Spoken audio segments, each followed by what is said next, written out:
Capacitación sobre prevención y sanción del hostigamiento sexual en el trabajo. Y el día de hoy nos está acompañando el doctor Oxal Víctor Ábalos Jara, quien es abogado por la Universidad de Lima, asociado senior del estudio Muñiz, Olaya, Meléndez, Castro, Ono y Herrera Abogados, magíster en Derecho con mención en Derecho del Trabajo y de la Seguridad Social por la Universidad Nacional Mayor de San Marcos, docente universitario, tiene estudios de especialización en Derecho Social avanzado por la Universidad de Salamanca y la Pontificia Universidad Católica del Perú, árbitro en materia laboral, autor de numerosos artículos y libros sobre derecho del trabajo, ex asesor principal del Derecho Ministerial y jefe del Gabinete de Asesores en el Ministerio de Trabajo y Promoción del Empleo, ex secretario técnico del Consejo Nacional del Trabajo y Promoción del Empleo. Bien, yo los dejo con el doctor Ábalos para que pueda dar inicio a esta capacitación. Muchas gracias, Cecilia. Bueno, en primer lugar, muy buenas tardes con todos. Gracias por la oportunidad. Y en cumplimiento de la normativa sobre hostigamiento sexual, vamos a efectuar una capacitación para, digamos, todos los que están presentes.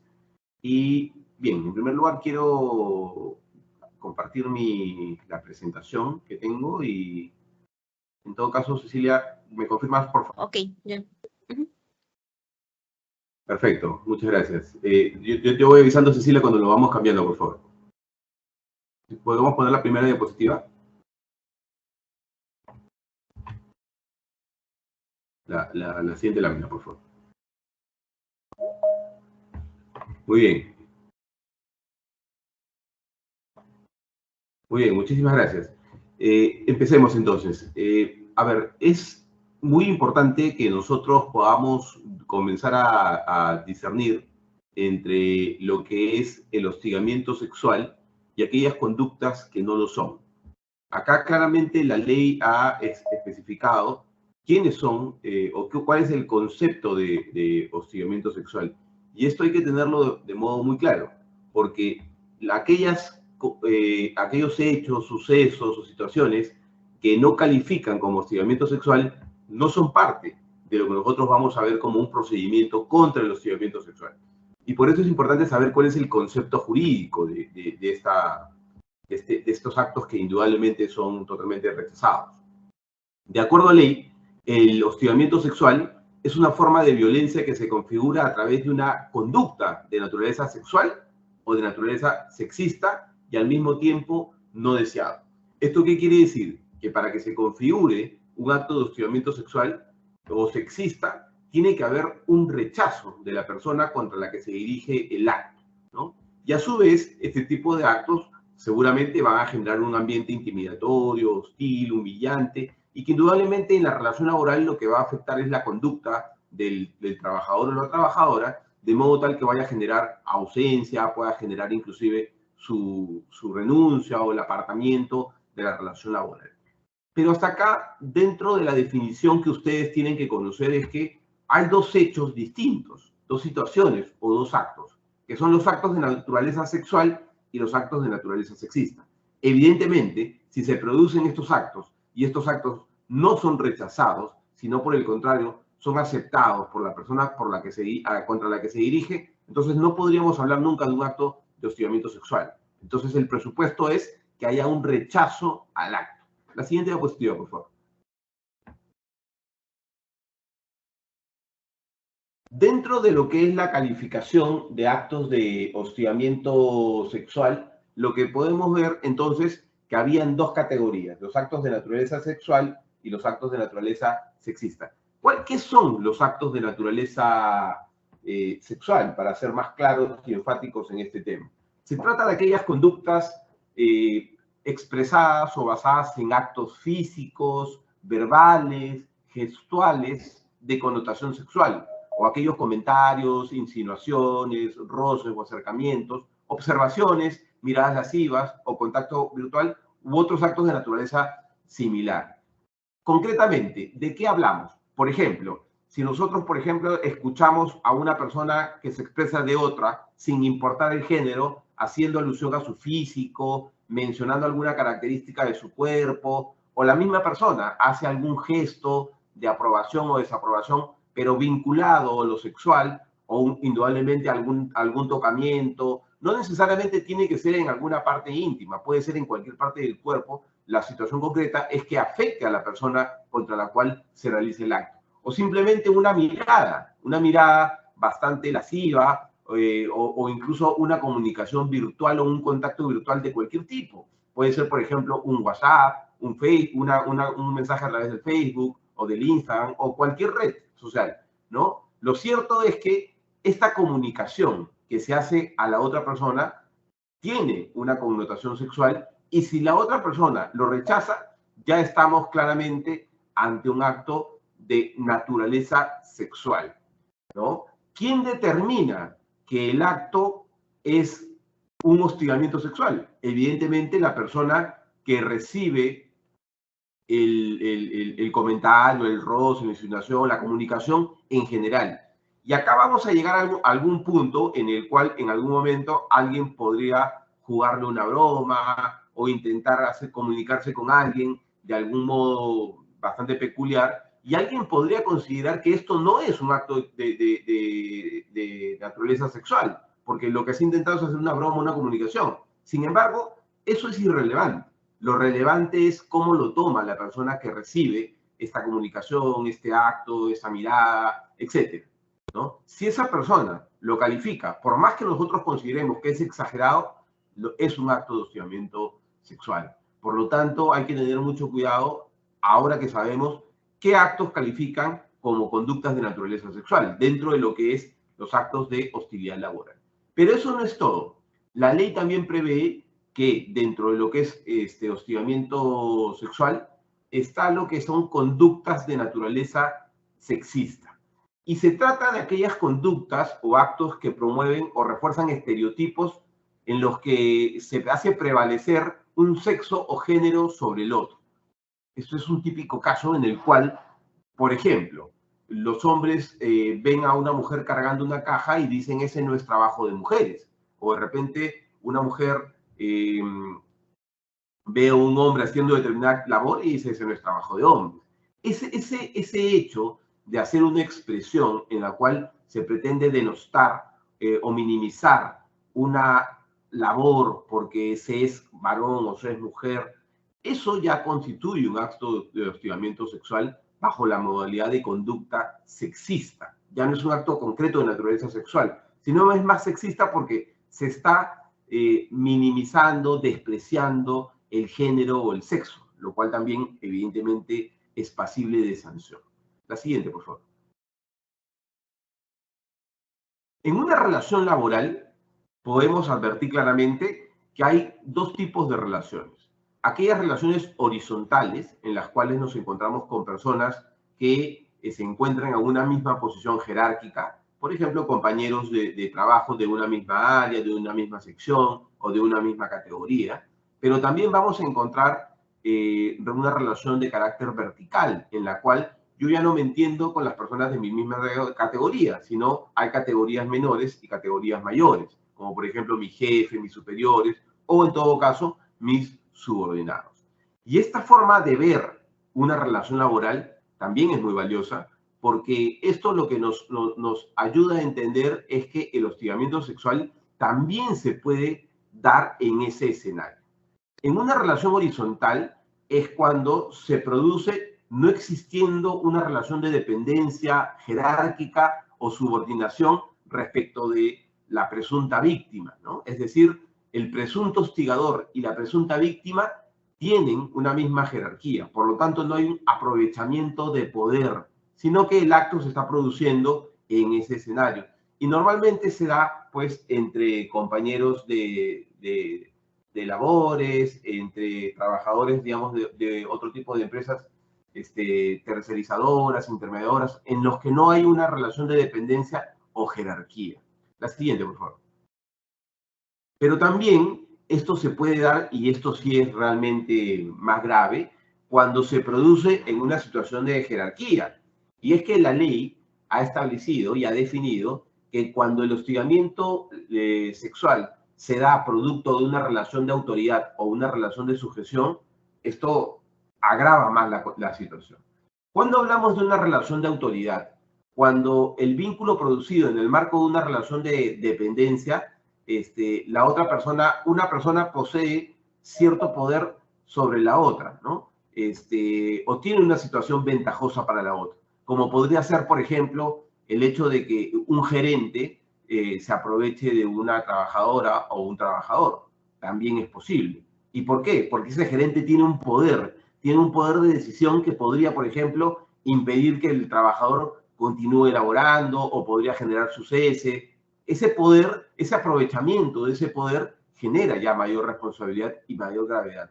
Pero también hay una relación de sujeción. Es cuando, por ejemplo, si yo trabajaría en el área de recursos humanos y el área de recursos humanos, mi jefe, que es el gerente de recursos humanos, pues me hace una propuesta vinculada a lo que es hostigamiento sexual y yo no la acepto. Entonces, depende de mi acceso a esa propuesta para mi continuidad laboral. Es decir, yo estoy condicionado, estoy sujetado a esa situación.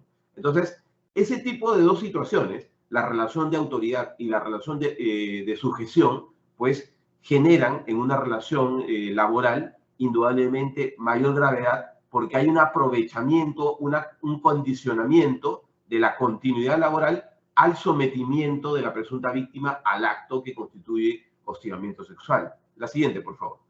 Por esa razón es que inclusive el Código Penal ha regulado esta figura.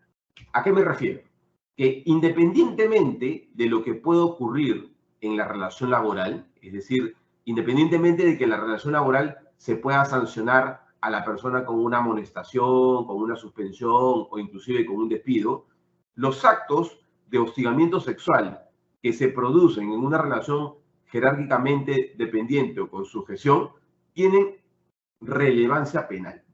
Es así que el artículo 176b del Código Penal, cuando regula en general al acoso sexual, establece que el que de cualquier forma vigila, persigue, hostiga, asedia o busca establecer contacto o cercanía con una persona sin el consentimiento de ésta para llevar a cabo actos de connotación sexual, será reprimido con una pena de 3 hasta 5 años e inhabilitación. Sin embargo, dicha norma también precisa que la pena privativa no será menor de 4 ni mayor de 8 según las siguientes circunstancias agravantes. ¿Y cuál es esa circunstancia agravante? Que la víctima se encuentre en condición de dependencia o subordinación con respecto al agente, es decir, a quien comete el acto lesivo de derechos. ¿Por qué es importante definir este tema? Porque en materia penal, todas aquellas condenas que van más arriba de los 4 años tienen prisión efectiva, mientras que las penas que tienen menos de 4 años no necesariamente tienen prisión efectiva, puede tener una prisión condicionada o otro tipo de sanción.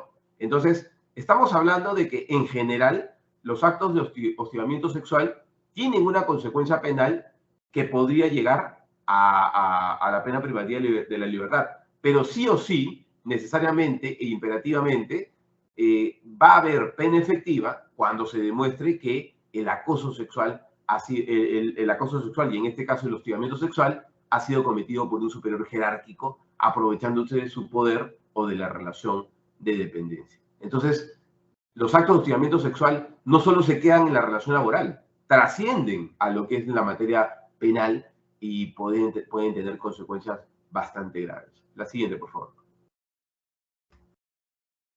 Cuando nosotros hablamos de hostigamiento sexual en el centro de trabajo, nosotros necesariamente tenemos que traer a colación que hay un órgano especializado para investigar, para concluir y para recomendar al área de recursos humanos qué hacer. Y es que en el año 2019 se creó el denominado Comité de Intervención frente al hostigamiento sexual. Este comité es un comité paritario, quiere decir que está conformado por representantes de los trabajadores y representantes de los empleadores en igual número, y tiene por objeto que este comité conozca las denuncias sobre hostigamiento sexual, dicte las medidas de prevención y de protección, pero sobre todo el comité tiene por finalidad investigar los hechos y las circunstancias en las que se ha producido la denuncia, ¿no? Y luego de ello, el comité va a hacer la recomendación correspondiente para que Recursos Humanos la adopte y sancione o exima de responsabilidad. ¿De qué hablamos entonces o cuál es el objeto del comité? Este comité, del que ahorita vamos a hablar cómo está compuesto, recibe todas las denuncias sobre hostigamiento sexual.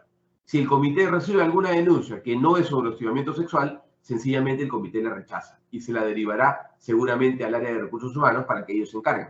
Pero cuando es una denuncia sobre hostigamiento sexual, el comité recibe esta denuncia, la tramita, ¿no? ¿Qué significa que la tramite? De acuerdo a ley, el comité tiene el plazo de 15 días para investigar los términos de la denuncia.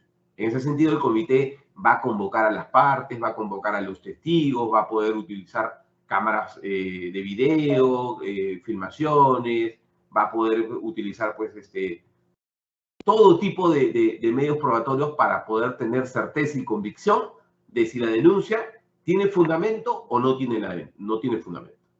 Una vez que concluye la investigación, el comité emite su informe y en ese informe seguramente va a exponer los hechos, va a exponer las conclusiones y también va a exponer las recomendaciones. De repente el comité concluye que sí hay un acto de hostigamiento sexual y recomienda pues una sanción grave, ¿no? El despido tal vez. Eso lo tendrá que decidir Recursos Humanos, porque la tarea del comité se limita, como bien ustedes pueden ver en la diapositiva, a recibir las quejas, a dictar medidas de protección o de prevención, a investigar los hechos y finalmente a concluir y recomendar una sanción o no para el presunto hostigador. Luego de eso, le traslada el informe al área de recursos humanos y recursos humanos va a ser el órgano que finalmente decida si hace lo que el comité le dice o en todo caso lo revisa, lo cambia, lo modifica, lo altera y tomen la decisión final. La siguiente, por favor. Entonces, uno se pregunta, oye, pero el comité está conformado por representantes de los trabajadores, por representantes del empleador. ¿Quién conforma el comité? ¿O lo hace una empresa ajena para que sea imparcial? ¿Quién conforma este comité? Bueno, de acuerdo a ley, el comité está compuesto por 4 miembros, 2 representantes de los trabajadores y 2 representantes de los empleadores, siempre garantizando la paridad de género. ¿Eso qué quiere decir? Que el comité se va a conformar por 2 representantes de los trabajadores, un varón y una mujer, que van a ser elegidos en urnas, es decir, que van a obtener esta representación producto de su elección a través de la votación que hagan los trabajadores. Y por otro lado, el empleador elige a sus 2 representantes, uno necesariamente del área de recursos humanos y el otro también puede ser el otro podría ser un personal de dirección o de confianza. Lo cierto es que lo que se busca es que haya equidad, es decir, que no es que el empleador tenga predominio o los trabajadores tengan predominio, sino que haya un comité que pueda ser imparcial, objetivo y que haya un equilibrio en cuanto a representantes, asimismo también en cuanto al género de estos representantes. Y este comité, seguramente que ya está elegido en este caso, pues es el que se va a encargar de sesionar conforme ellos lo hayan decidido y de sesionar cada vez que haya una denuncia contra hostigamiento, contra actos de hostigamiento sexual para, como su tarea bien lo indica, investigar o concluir la responsabilidad de las personas. La siguiente, por favor. Y es que, como les mencionaba hace un ratito, el comité recibe denuncias, dicta medidas de protección y de prevención, investiga y el comité concluye y recomienda, pero el comité no aplica sanciones. No es que el comité decide despedir a José o el comité decide exonerar de responsabilidad a Pepe o no. El comité no tiene esa función. El comité esencialmente investiga y recomienda. Esa es la esencia del comité. Y según la ley, el comité está obligado a, luego de terminar su investigación, correrle traslado a recursos humanos para que recursos humanos tome la decisión final. Porque de recursos humanos es orgánico de la empresa y es seguramente el órgano especializado en manejar las relaciones laborales. Imaginemos entonces que hay una denuncia contra hostigamiento sexual contra mí. Yo voy a ponerme como ejemplo, ¿no? Yo he sido el presunto agresor. Y entonces el comité me investiga, procesa y llega a la conclusión de que yo soy responsable. Y el comité recomienda, ojo, recomienda que me despidan, ¿no? Que me inicien un procedimiento disciplinario porque la presunta infracción que cometí es gravísima. Y entonces ya la relación laboral no puede continuar de esa manera, lo cual evidentemente si es gravísima es bastante lógico que la relación laboral no pueda continuar. Sin embargo, recursos humanos, como lo indica la diapositiva que ven, tienen la posibilidad de tomarse 10 días adicionales luego de recibir el informe para tomar esa decisión final.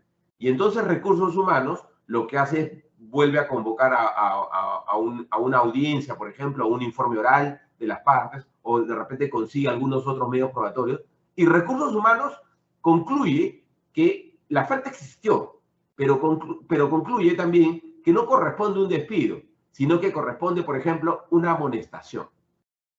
¿Quién tiene la razón? ¿El comité o recursos humanos? De acuerdo a ley, el comité propone y recursos humanos es el que determina la sanción. Por lo tanto, si ocurre esa situación o incluso recursos humanos podría llegar a la conclusión de que no hay responsabilidad, finalmente recursos humanos es el que decide, es el que toma la decisión final en este caso, ¿no? Lo que habrá hecho el comité es cumplir con su función de acuerdo a sus posibilidades y según lo que pudo conocer, pero recursos humanos es el que asume finalmente la decisión final de sancionar o exonerar al trabajador de alguna responsabilidad. Por lo tanto, cuando hablemos de hostigamiento sexual y en la parte de procedimientos, sabemos que hay un órgano especializado para investigar, concluir y recomendar, y hay otro órgano, que es recursos humanos, el que va a tomar la decisión final respecto de cada uno de los casos. La siguiente, por favor. Pero hay un tema que es muy importante y esto hay que tenerlo siempre en consideración. Mientras una persona no tenga una resolución o no haya una conclusión, esa persona es inocente, porque la Constitución claramente prevé que una persona es inocente mientras no se haya declarado su responsabilidad. Así de simple. Esto es el principio de presunción de inocencia. Y entonces, nuevamente, poniéndome yo como parte del ejemplo, a mí me denuncian por la comisión de un acto de hostigamiento sexual. Me denuncian, ¿no? El comité recién va a investigar, el comité recién va a concluir y se va a tomar el plazo de 15 días que por ley tiene para seguramente emitir su informe. Pero ¿qué pasa? Yo, por el hecho de que soy denunciado, ¿ya soy responsable? Evidentemente no, ¿no? O sea, yo no puedo ser calificado como el agresor, como el hostigador. Eso no puede ocurrir de ninguna manera. Yo no puedo ser nunca llamado el hostigador, el agresor, el que cometió el acto. No, yo todavía estoy siendo procesado. A mí se me calificará como el presunto agresor, como el denunciado o como el acusado, pero no como el responsable, porque esa responsabilidad aún no se ha determinado. Se determinará luego cuando recursos humanos tome la decisión final, pero no antes.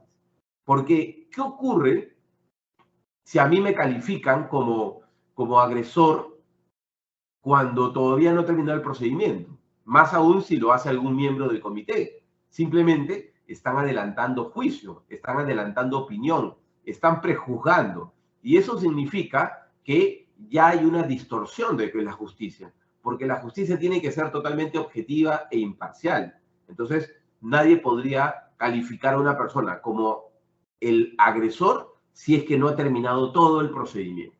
Eso es importante, ¿no? Entonces, esta persona que es acusada tiene derecho a que no se califique como tal hasta que no termine el proceso. Y de hecho, esta persona tiene el derecho a no ser privado de su derecho de defensa en ningún momento.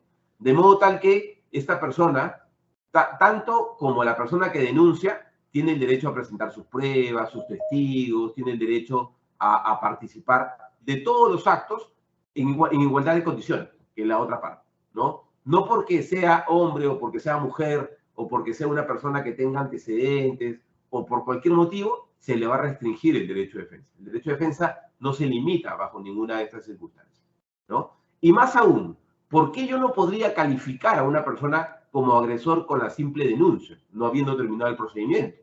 Porque esto puede ocurrir que a mí se me haya denunciado falsamente. Y eso también es algo que puede acaecer. Es decir, que el hecho ni siquiera haya existido. Yo nunca estuve presente en el centro de trabajo ese día, pero a mí me acusaron de hostigamiento sexual. ¿Por qué? Porque alguien me quería perjudicar. Luego eso seguramente se va a determinar. Pero si a mí me califican ya como agresor sin que haya habido una investigación de por medio, evidentemente están perjudicando mis derechos y probablemente estén generando que esta persona pues pueda tener algún perjuicio emocional o de algún tipo. La siguiente, por favor. Y en esa medida es importante también que ustedes conozcan que el comité es el órgano, ya saben, por esencia y por prevalencia investigador, pero no es que el comité pues se convierta en la fiscalía, ¿no? El comité no es el Ministerio Público y no es que el comité puede pues hacer todo lo que se le venga en gana. El comité tiene la facultad de investigar, pero obviamente tiene límites, ¿no? Y estos límites son el respeto de los derechos de los investigados. Así, por ejemplo, el comité, si considera pertinente, en un caso de denuncia, en la cual la denuncia se basa en que ha habido, no sé, de un hostigamiento sexual virtual, porque a través del WhatsApp una persona acosaba a otro, no es que el comité pueda confiscar el celular de la persona, no se puede. Los únicos que pueden hacer eso son los jueces o el fiscal con autorización del juez, ¿no? Pero no cualquier persona. Si, por ejemplo, yo soy acusado como hostigador sexual y el comité me pide mi celular para poder demostrar de que no ha habido esa comunicación, depende de mí ofrecerlo, indudablemente. Yo veré si lo hago o no lo hago. Si lo hago, claramente estoy colaborando con la justicia. Si no lo hago, es mi derecho. Pero así como yo tengo derecho a no hacerlo, el comité tiene el derecho a presumir que mi negativa tiene una especie de aceptación del hecho. ¿Por qué no colaborar con la justicia si bien puedo hacerlo?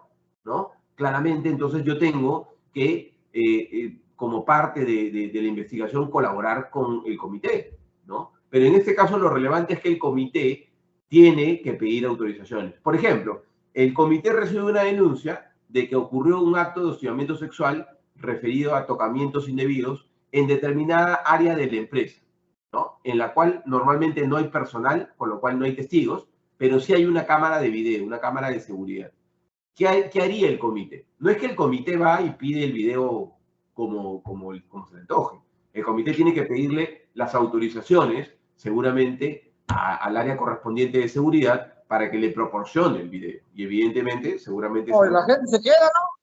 Se lo proporcionará, ¿no? ¿Ah? Entonces, así hay una serie de hechos por los cuales el comité tiene que investigar, pero esa investigación está limitada por ciertos... digamos, está relacionada con ciertas autorizaciones o con ciertas colaboraciones que van a hacer personas o áreas o la misma empresa. Pero hay algo que es bien importante y que es una labor y es algo que tiene que caracterizar siempre al comité. Y es un derecho al mismo tiempo. Así como es una obligación del comité, es un derecho de las personas que están involucradas en un proceso de hostigamiento sexual. Tanto quien denuncia como quien ha sido denunciado. Y es que el comité siempre tiene que basar su actividad en objetividad, en imparcialidad, en razonabilidad y sobre todo en una reserva o confidencialidad. ¿Qué quiere decir que sea objetividad? Que el comité no puede actuar de modo subjetivo. Por ejemplo, nuevamente, yo soy el ejemplo en estos casos. Yo antes tuve una denuncia sobre hostigamiento sexual o tuve una pareja, estuve con una chica en la empresa, entonces me denuncia esta chica como presunto hostigador. No es que el comité puede decir, ah, pero mira, él ya tiene antecedentes, o ellos ya tienen una relación tóxica tal vez, entonces, por ahí. No, el comité no puede hacer eso. El comité tiene que basarse objetivamente en lo que hay. Si hay pruebas, el comité, pues, evaluará las pruebas. Si no hay pruebas, no se puede juzgar a nadie, porque recordemos, toda persona es inocente hasta que no se demuestre lo contrario. Y esa parte es relevante, hasta que no se demuestre. No es que yo tengo que demostrar mi inocencia, sino que la otra parte tiene que demostrar mi responsabilidad, ¿no? Y en esa medida, el comité también tiene que ser imparcial, ¿no? No es que el comité, porque esté conformado, pues, por hombre y mujer, en el caso de los trabajadores, hombre y mujer, en el caso, va a tirar a favor de alguien. No, el comité tiene que hacer su investigación, su conclusión y su recomendación de modo totalmente imparcial. No puede nunca emitir un pronunciamiento, pues, a favor de alguien porque le cae bien, porque le simpatiza, o porque es un, digamos, puede ser también, ¿no? Porque se trata de un funcionario de la empresa, o de repente a quien se está procesando es un gerente, entonces, no, es el gerente, no hay que aplicarle la sanción tan grave, no. El comité tiene que ser totalmente imparcial en este caso, ¿no? El comité tiene que ser razonable, y ser razonable significa encontrar una razón siempre a las decisiones. Por lo tanto, si yo voy como comité a decidir algo, tengo que tener un motivo. No puedo simplemente tomar una decisión sin ningún motivo. Y finalmente el comité, y tanto los trabajadores que son parte de la investigación, tienen la obligación de guardar reserva y confidencialidad. Porque una denuncia contra hostigamiento por un acto de hostigamiento sexual, ya sea verdadera o no lo sea, pues definitivamente va a afectar no solo la vida de la persona que se involucra, sino también de todas las personas que se involucran, ¿no? Y imaginemos que se trata de una denuncia falsa, pues eso sería bastante grave, porque se le estaría causando un perjuicio. El comité, además, no puede exceder de lo que se denuncia. Si a mí me denuncian por los hechos ocurridos el día de hoy, solo por los hechos ocurridos el día de hoy, el comité va a investigar. Pero el comité no podría investigar hechos de hace 10 años o otras cosas que no han sido parte de la denuncia. No tiene competencia para eso, ¿no? Y un tema más. El comité, una vez que inicia, termina la investigación. Puede ser que una persona se haya animado a denunciar, o puede ser que un tercero haya denunciado porque ha conocido el hecho, o puede ser que el mismo comité de oficio haya iniciado la investigación porque vio el acto de hostigamiento sexual. Pero esta persona, que supuestamente es la víctima, ya no quiere continuar con el procedimiento, por los motivos que les parezca. El comité tiene que terminar su investigación. No existe la figura del desistimiento, no existe la posibilidad de que una persona diga, ya no quiero continuar con esto, no. El comité tendrá que concluir. Podrá el comité concluir que no hay responsabilidad seguramente porque no van a haber pruebas, ¿no? Pero el comité tiene que concluir con su labor en esa parte. La siguiente, por favor. ¿Por qué el comité tiene que continuar? Bueno, indudablemente porque hay obligaciones que se generan en este caso. Primero, cuando se inicia el procedimiento, hay que comunicar al Ministerio de Trabajo de que se ha iniciado el procedimiento, una comunicación formal. Igual, cuando termina el procedimiento, también hay que comunicar y también informar al Ministerio del resultado. Pero eso no es todo. Imaginemos, como ya lo dije al inicio, que se produjo un acto de hostigamiento sexual y esto no solo quedó en el seno de la relación laboral, sino que la presunta víctima optó por denunciar penalmente a la persona que la agredió, porque considera que es su derecho. Y entonces hay una denuncia penal en la fiscalía o ya en un proceso penal. Y el juez penal necesita conocer mayores detalles. Lo primero que va a hacer un fiscal o un juez es pedir copia del expediente al comité. Entonces, el comité tiene que terminar su investigación, porque si el comité no hace su investigación y el juez le pide la investigación, claramente estamos ante un caso en el que el comité no ha hecho su función. y podría haber cierta responsabilidad por no cumplir con estas actividades que son necesarias, ¿no? La siguiente, por favor.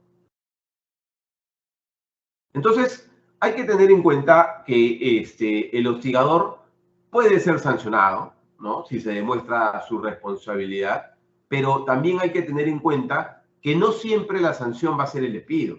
Todo esto depende de la gravedad o de la magnitud de la infracción, ¿no? Y la correspondiente sanción será, pues, o una amonestación, o una amonestación escrita, una verbal, o una suspensión, y ya cuando esto es gravísimo, es insostenible, ya la relación laboral no puede continuar, se procederá, pues, con el despido del trabajador. Pero hasta ahora nos hemos puesto en el caso de que hay una denuncia, hay una persona presuntamente responsable, pero también puede darse el caso de que una persona pueda ser denunciada falsamente. Y vamos a entrar a una zona un poquito complicada, porque pueden haber casos en los cuales el hecho sí haya existido, pero se denuncia a la persona y no hay pruebas. Entonces, eso no es una denuncia falsa, eso es una denuncia que no tiene pruebas, porque es una denuncia que existió, pero no hay pruebas. Pero puede darse el caso también en el que se denuncia a una persona por hechos notoriamente falsos, es decir, que el hecho nunca existió. Y acá hay que tener mucho cuidado, porque en el primer caso, en el cual una persona denuncia a otra, pero no tiene pruebas, pues eso no es ningún delito. Simplemente lo que seguramente concluirá el comité y seguramente Recursos Humanos es que es infundada la denuncia, pero la otra parte tuvo motivos razonables para denunciar. Sin embargo, si estamos en el otro caso de la falsa denuncia, eso es grave. Eso es grave y no solo tiene consecuencias laborales, sino también consecuencias penales. Y es que lo que puede ocurrir acá es que una persona de manera maliciosa o temeraria, por ejemplo, me quiera denunciar a mí. ¿Por qué? Porque me quiere perjudicar. Puede ser una expareja, puede ser una persona con la cual tenga alguna riña, alguna pelea o algún conflicto de intereses y me denuncia, ¿no? ¿Qué pasa, por ejemplo, si mi horario de trabajo es de lunes a viernes, pero justo ese viernes yo no fui a laborar porque estaba mal de salud? Y la persona que me denuncia pues que ese viernes yo pues le realicé tocamientos indebidos o realicé cosas muy graves en la oficina, ¿no? Y esa persona dice, acá tengo incluso hasta testigos. Ok, entonces me comienzan a procesar. Pero lo que va a quedar evidenciado es que ese día yo no fui a laborar, con lo cual es imposible que se haya podido cometer el acto de hostigamiento sexual. Lo que se pone en evidencia entonces es que la parte denunciante faltó a la verdad creando una historia que no es verdad. Entonces, ¿qué va a ocurrir ahí? El comité obviamente va a tener que declarar que es infundada la denuncia porque no hay ni siquiera, pues, ni siquiera los hechos han ocurrido, y Recursos Humanos tendrá que tomar una decisión que es no solo absolverme a mí como presunto denunciado, sino que iniciarle un procedimiento de despido a la persona que ha faltado a la verdad denunciándome y procesándola probablemente con el despido por información falsa, por quebrantar la buena fe laboral y por todas estas cosas. Y yo quedaré habilitado para denunciar penalmente también a la otra persona por injuria o por calumnia, porque simplemente me atribuyó hechos totalmente falsos que no corresponden a la realidad. Entonces, es importante no solo saber que uno tiene todo el derecho a demandar cuando puede demandar y cuando debe denunciar, perdón, ¿no? Con las pruebas correspondientes, cuando es totalmente correcto.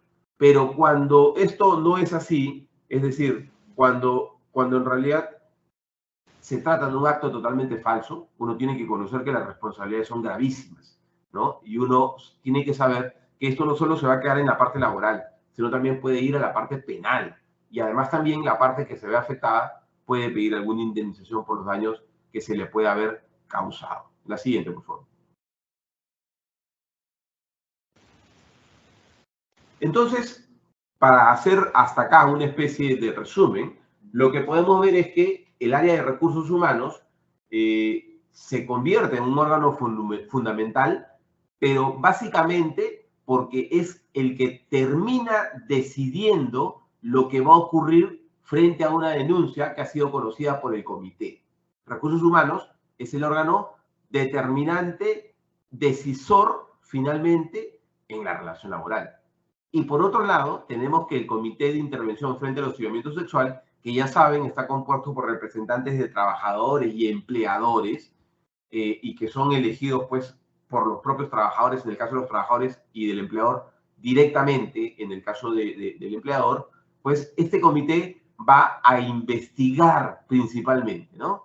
Va a recibir la denuncia, puede adoptar algunas medidas de protección o de prevención, pero principalmente va a investigar. Esa es la palabra clave a la que nosotros debemos vincular al comité, investigar, ¿no? Lo va a investigar a través de sus 4 miembros, con todas las facilidades que van a tener, y finalmente el comité, luego de investigar, lo que va a hacer es concluir y recomendar la existencia o inexistencia de estos actos de hostigamiento sexual.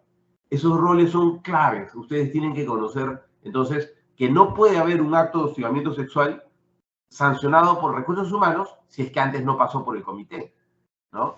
O también tienen que saber que el comité no puede sancionar. Quien sanciona es Recursos Humanos. La siguiente, por favor. Solo para ver cómo estamos en tiempos.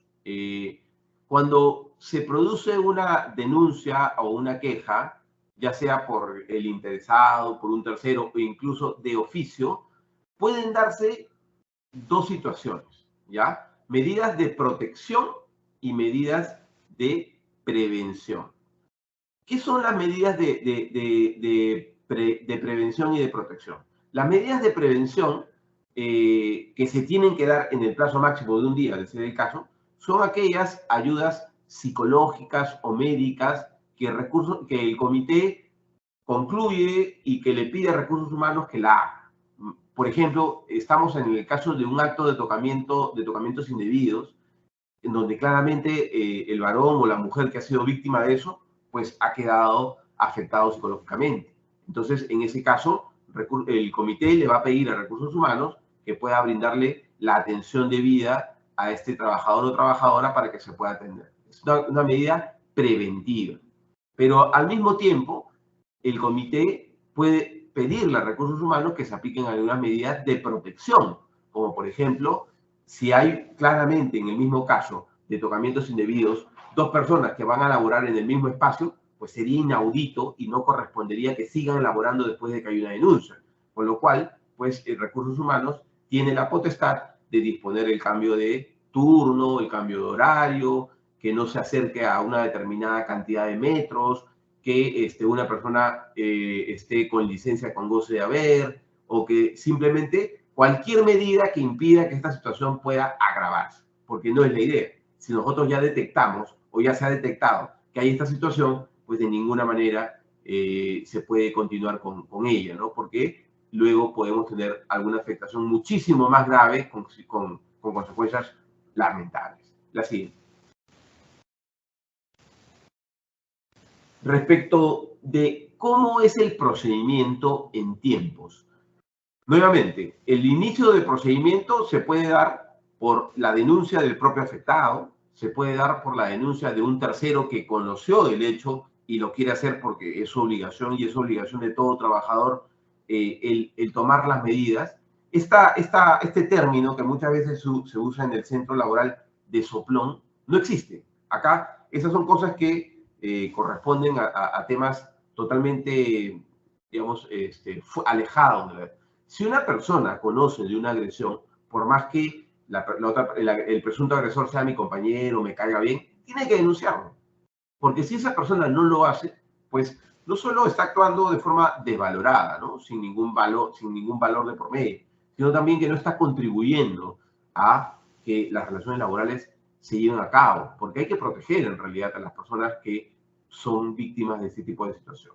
Entonces, ya sea con una denuncia de la misma persona, de un tercero interesado o incluso de oficio por el mismo comité, en el plazo de un día se da inicio al procedimiento, ¿no? El comité, en el máximo en 24 horas, tiene que dar inicio formal al procedimiento. El comité tiene 15 días naturales, no hábiles, sino 15 días naturales para investigar. En esa investigación, lo que hace el comité es investigar como ellos consideren. Normalmente los comités, en estos casos, lo que hacen es pedir a las partes que comparezcan separados. Nunca hay careo, porque un careo no corresponde definitivamente.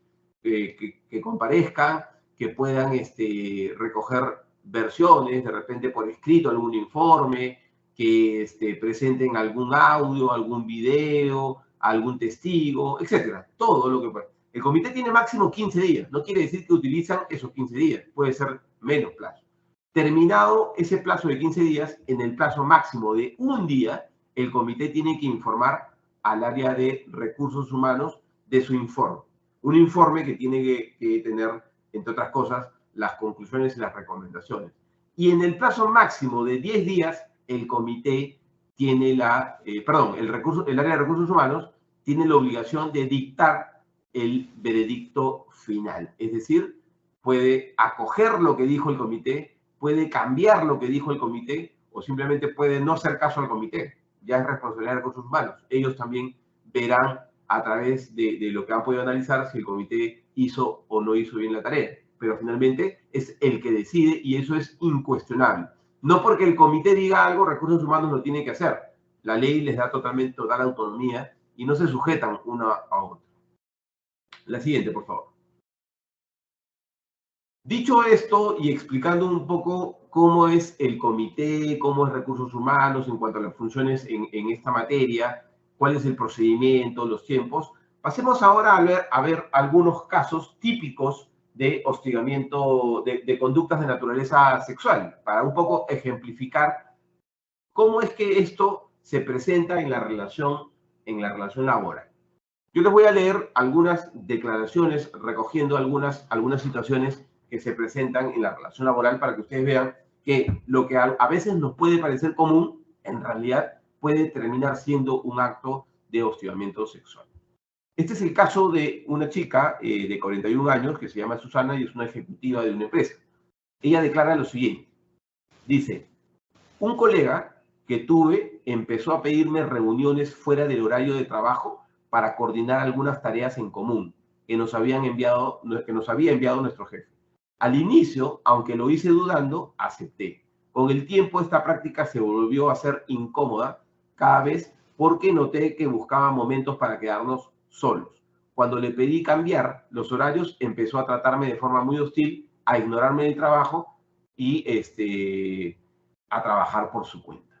En este caso, nosotros podemos advertir que se trata de un acto de connotación sexual, porque de hecho hay una especie de condicionamiento a mantener una buena relación laboral en la medida que esta chica estaba siendo sometida por su colega a tener reuniones fuera del horario de trabajo. Cuando la chica le pidió cambiar ese horario, pues ya no, la relación no era buena. Entonces, ¿qué es lo que había? Había evidentemente una especie de condicionamiento para esto, ¿no? Ahora, si es que la chica, en este caso, acepta y considera que es algo, digamos, permitido, no podríamos estar hablando de un acto de hostigamiento sexual, ¿no? De ninguna manera. Solo será un acto de hostigamiento sexual si es que hay un rechazo a esa conducta que empieza a ser hostil, ¿no? En este caso, tal como lo plantea la chica. A la siguiente, por favor. Este es otro caso de una chica también, de 21 años, que tiene el cargo de practicante. Es decir, no es una trabajadora en puridad, pero de acuerdo a ley tiene el mismo tratamiento. Ella declara lo siguiente y dice, cuando voy al trabajo, siempre trato de vestirme con ropa suelta y trato de evitar pasar por lugares donde no estén reunido un grupo de hombres, porque siento que me miran el cuerpo de manera invasiva cuando camino y me siento intimidada. Claramente también estamos ante un acto de connotación sexual, porque ya no estamos hablando de una acción por la cual una persona condiciona a otra o le dice algo. Acá simplemente lo que declara la chica es que normalmente hay un grupo de personas que de manera lasciva pues la miran y la afectan en cuanto a su integridad como mujer en ese caso, ¿no? Obviamente, esto también, si es que ella puede probar esta denuncia, pues acarreará que las personas que tengan esta actitud puedan ser sancionadas, ¿no? Y eso es algo que ocurre mucho, ¿no? Pero claro, no porque ocurra mucho quiere decir que está bien, por el contrario, esto definitivamente es una conducta que está vedada y está sancionada también en este caso. La siguiente, por favor. Otro caso que tenemos acá es el de Mariana, de 20 años, que es una vendedora, ¿no? Ella dice lo siguiente: tengo un grupo de compañeros en el trabajo con las que somos muy unidas. Una de ellas tiene un trato un poco extraño conmigo. Ella siempre busca pretextos para cogerme partes sexuales de mi cuerpo, deduciendo que le gustan mis blusas o las faldas que uso. Esta situación me pone incómoda y trato de evitar estar a solas con ella en la oficina. Este ejemplo lo que demuestra es que el acto de hostigamiento sexual no se da entre hombre y mujer o mujer y hombre. También puede darse entre hombre a hombre y mujer a mujer. Es decir, no existe necesariamente sexos distintos o géneros distintos para poder determinar que hay un acto de hostigamiento sexual. Puede darse entre dos personas de un mismo género. Y en este caso, pues, hay claramente un acto de hostigamiento sexual en la medida, pues, que una compañera de trabajo de esta chica no solo, pues, se aprovecha de este supuesto compañerismo, sino que existen una serie de situaciones que le son incómodas, ¿no? Con lo cual, esta chica podría hacer la denuncia y esto podría ser conocido por el comité para llamarle la atención, suspenderla, dependiendo de la gravedad de los hechos. La siguiente, por favor. El siguiente caso es uno de un chico llamado Enrique, de 28 años, y es un trabajador administrativo. En este caso, él dice lo siguiente: mi jefe es una persona muy cortante, que suele estar de mal genio. A pesar de eso, conmigo se acerca más de lo normal. Me abraza cuando me saluda y a veces, cuando se acerca a mi escritorio, me hace masajes en los hombros cuando me da las indicaciones en el trabajo. He conversado con algunas personas de mi equipo y me han dicho que me considere muy afortunado porque soy el favorito y me da un trato cálido. Yo, la verdad, me siento muy incómodo con esta situación. Nuevamente, estamos acá ante dos actos de hostigamiento sexual. Por un lado, un acto de connotación sexual directo, porque hay una persona que, aprovechándose de su jerarquía, está realizando estos actos contra una persona que es inferiormente jerárquica, pero además también el resto de compañeros da a entender que el sometimiento de una persona a otra con mayor posición en la empresa está bien y que en realidad es una fortuna, como lo mencionan en el ejemplo, cosa que no está para nada bien, ¿no? Esta persona, Enrique, tiene derecho a denunciar y seguramente esto tiene que dejarse en claro, ¿no? Porque nuevamente, dos cosas relevantes.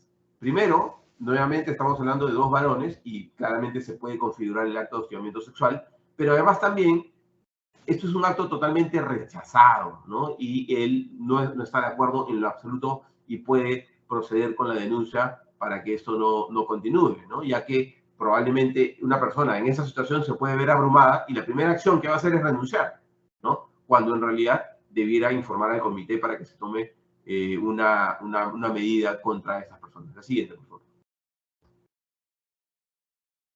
En el caso de Alonso, que también es un ejecutivo de ventas, nos dice lo siguiente: una de nuestras clientas suele tener una actitud diferenciada conmigo. En todas las reuniones que tenemos, siempre dirige las preguntas hacia mí y me hace bromas en público y manifiesta su aprecio de manera sobredimensionada. A veces incluso busca quedarse hasta después de acabada la reunión e intenta cogerme el brazo o tener contacto físico con la excusa de que está bromeando. Evidentemente, ¿no? Si es que en el caso de Alonso, él no está de acuerdo, pues se estaría configurando un acto de hostigamiento sexual en vista que él no desea esa situación. Por el contrario, si él aceptara esa situación, no estaríamos hablando de un acto de hostigamiento sexual, ¿no? En la relación laboral muchas veces se originan relaciones sentimentales, incluso que terminan en un matrimonio o con hijos, y es que siempre va a haber un contacto probablemente entre dos personas que terminen en una relación, pero eso depende de la voluntariedad y de la aceptación.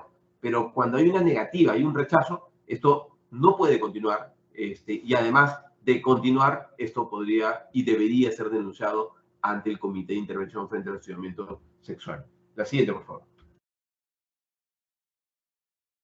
Típicos casos de conductas de naturaleza sexista. Ya no hablemos de conductas de naturaleza sexual, sino de naturaleza sexistas. Cuando las personas dicen, ¿no?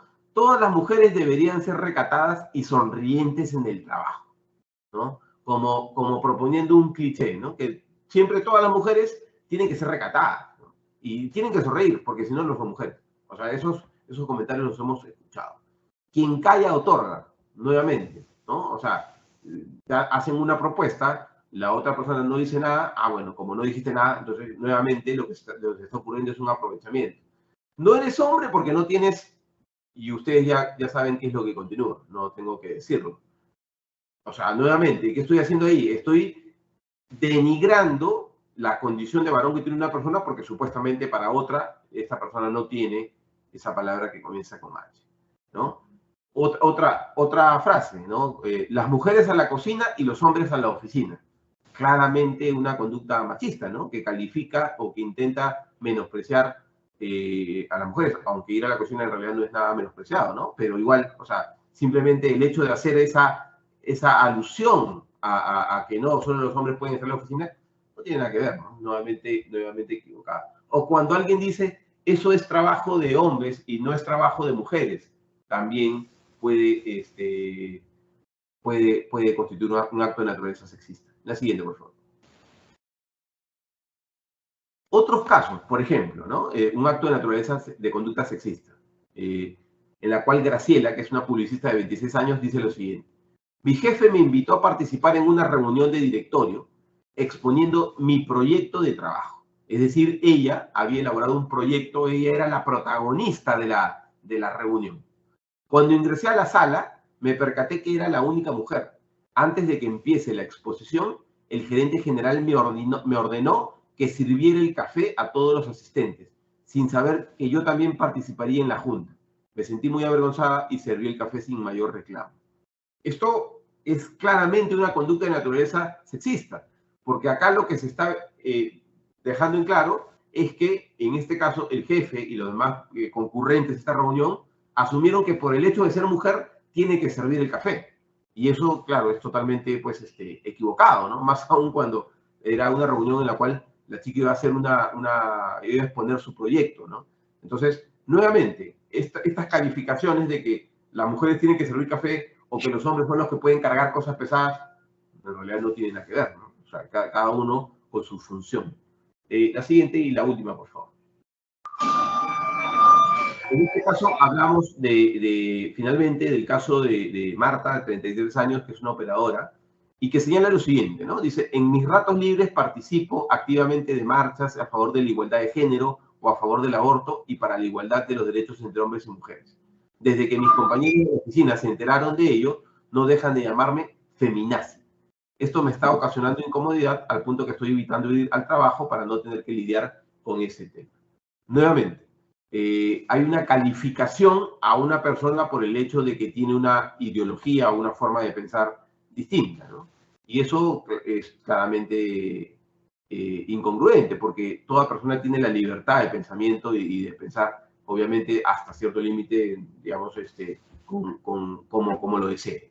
Pero en este caso, por el hecho de que esta chica concurre a marchas a favor de la igualdad de género, el aborto y otros asuntos referidos a la igualdad, ya se le está desplazando, se le está denigrando, se le está calificando de manera peyorativa, ¿no? Y eso la está perjudicando. Nuevamente estamos ante actos de conducta sexista, porque se le está minimizando por el hecho de tener determinada posición respecto a lo que es el tema de la condición, digamos, un tema ideológico, ¿no? Bueno, señores, eso es lo que les tenía que comentar en cuanto a la sesión del día de hoy. Y no sé si tienen alguna duda o en todo caso, Cecilia, Tatiana, lo que ustedes me digan para dar por finalizada la sesión. Ay, a ver, un minuto. No sé si están viendo mi pantalla. Sí, estamos viendo tu pantalla. A ver, para dejar de compartir. Ya. No sé si alguien de los participantes tiene alguna consulta, alguna duda que realizarle al doctor Oxal.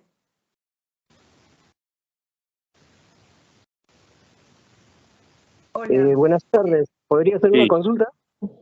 Claro.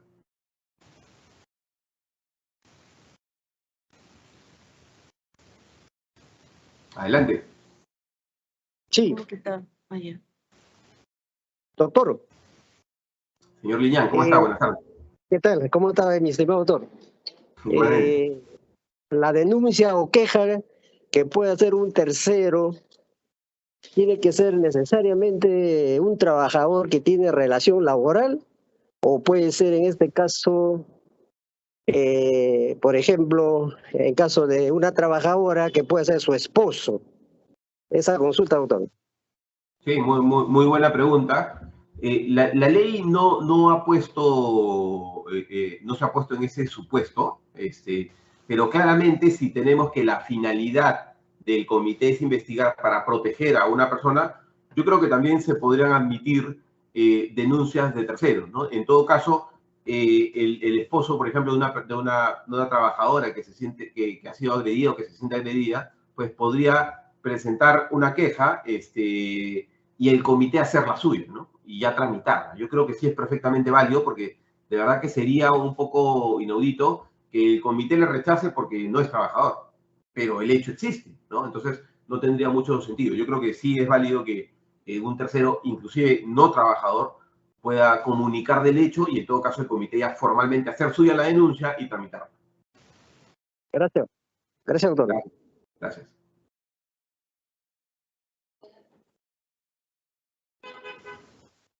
¿Qué tal? Buenas tardes. Yo también quisiera hacer una pregunta. Claro. A ver, ¿qué pasaría si el tema se le escapa de las manos al comité encargado de la denuncia? Por ejemplo, alguien se ha quejado, ¿no? Y el comité lo sabe, pero ¿qué pasa si se le escapa de las manos ese tema al comité y varios de los compañeros se enteran y así probablemente ya se expanse el tema y ya le hacen bullying o le hacen broma, ¿no? ¿Qué pasa con el comité? Gracias. Sí, gracias. Eso es un caso que puede ocurrir, ¿no? Pero no debería ocurrir, ¿no? En este caso, la responsabilidad siempre es personalísima, ¿no?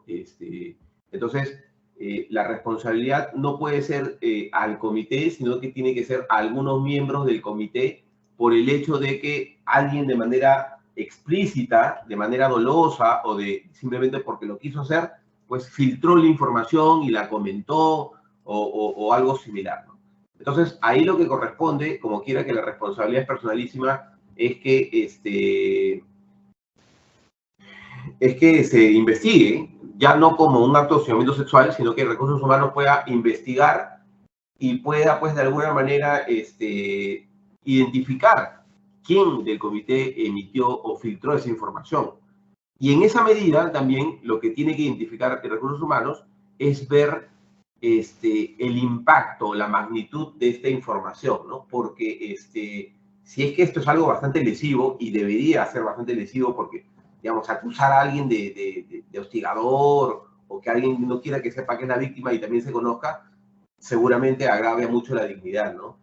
Y entonces, en este caso, si es que hay ese ánimo doloso de la persona de querer filtrar información, pues Recursos Humanos deberá aplicar las sanciones correspondientes, ¿no?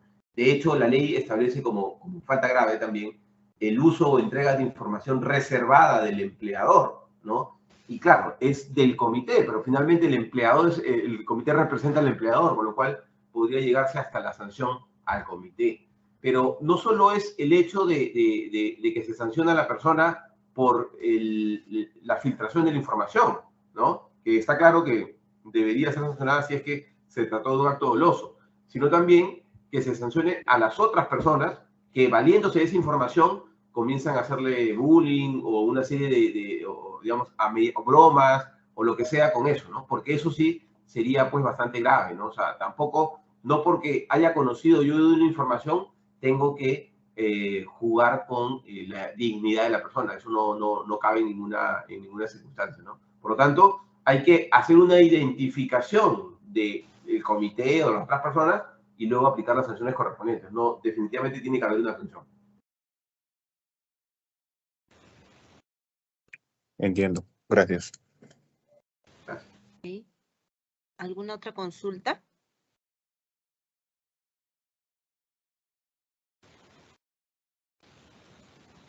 Les voy informando que en el chat de esta reunión se ha brindado ya el enlace con la evaluación de la capacitación que estamos recibiendo. Uh-huh.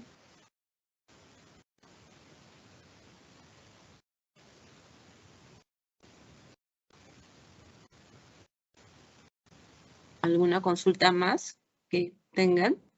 Yo quería hacer una consulta. Sí, claro. Cuando un trabajador se encuentra dentro del proceso de investigación, ¿el cambio de área o turno puede ser considerado como un acto de hostigamiento? Es una muy buena pregunta, ¿no? Porque uno de los actos de hostigamiento sexual, uno de los actos de hostilidad laboral es el traslado inmotivado de un trabajador de un lugar a otro, ¿no? Y ahí la norma es clara cuando habla de inmotivado, es decir, cuando el empleador es arbitrario. Pero en este caso, si es que existe una justificación para eso, y la justificación es que las personas no permanezcan en el mismo espacio porque esto puede generar un perjuicio terrible, yo creo que no puede ser considerado como un acto de hostilidad laboral, ¿no? Solo sería un acto de hostilidad laboral si es que no hay ninguna razón, ¿no? Pongo el ejemplo, ¿no? De repente, pues hubo algún malentendido o algo que puede considerarse como mínimo y el empleador aprovecha esa situación para rotar, ¿no? O sea, tampoco podría ser. O sea, tiene que haber un motivo para poder tomar la decisión de rotar. Y además también la rotación es temporal, ¿no? Es mientras dure la investigación y hasta que se tome la decisión. Con lo cual, luego de eso, pues, se sancionará o se aplicará se volverá al trabajador. Pero acá hay una cosa importante, ¿no? Donde la ley tampoco no ha puesto un supuesto, pero creo yo que sí hay que tomar este tema de forma muy clara. Y es que de repente, el comité concluye que sí hay un acto de hostigamiento sexual, porque el hecho existió, pero no da lugar al despido. Da lugar a una suspensión, por ejemplo, de 10 días. Pero ya es grave, ¿no? Por el hecho de suspender 10 días. Entonces, ¿eso qué quiere decir? El trabajador va a volver a la misma área cuando terminada la sanción. Entonces, ahí la ley no ha entrado a ese detalle. Yo lo que habría que ver es si existen motivos suficientes que ponen en riesgo la integridad, la salud o inclusive hasta la vida de la persona, habría que tomar medidas para una rotación, ¿no? Por lo tanto, todo lo que es motivado, todo lo que tiene una razón, es válido. Tiene que haber una razón y esa razón tiene que ser proporcional. Pero todo lo que no tiene una razón, lo que es arbitrario, desmedido, obviamente no es válido en ese caso. Muchas gracias. ¿Alguna última pregunta para si no empezar a dar por terminada la capacitación? ¿Alguien más que quiera comentar o hacer alguna consulta al doctor Oxal?